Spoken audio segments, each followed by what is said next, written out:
अकोला जिल्ह्यातील मूर्तिजापूर शहर पोलिसांनी गोपनीय माहितीच्या आधारे मोठी कारवाई करत कत्तलीसाठी नेण्यात येणाऱ्या 2 गोवंशाची सुटका केली आहे।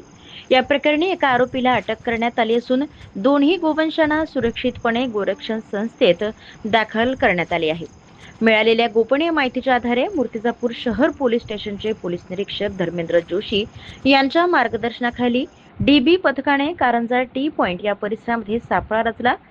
एएसआय सुरेश पांडे, सचिन दुबे, गजानन खेडकर, रोशन लकडे तसेच वाहतूक विभागांचे पंढरीनाथ पोले यांच्या पथकाने मोठ्या शिताफीने नाकाबंदी करून संशयित वाहनाची तपासणी केली। या कारवाईत रामखेडा येथून कसाबपुरा मूर्तिजापूर येथे कत्तलीसाठी नेण्यात येणाऱ्या 2 गोवंशाची सुटका करण्यात आली आहे। तर पोलिसांनी दोन्ही जनावरांना जीवनदान देत त्यांना संगोपनासाठी पुंडलिक बाबा गोरक्षण संस्था सिरसो येथे सुरक्षित दाखल केले आहे। तर या प्रकरणी शेख निसार शेख सत्तार वय वर्ष 45 याला ताब्यात घेऊन अटक करण्यात आली आहे। तर त्याच्या विरुद्ध संबंधित कायद्याअंतर्गत गुन्हा दाखल करण्यात आला आहे। तर पुढील तपास मूर्तिजापूर शहर पोलीस करीत आहेत। प्रतिनिधी श्याम वाळस्कर, सत्यलढा न्यूज, मूर्तिजापूर।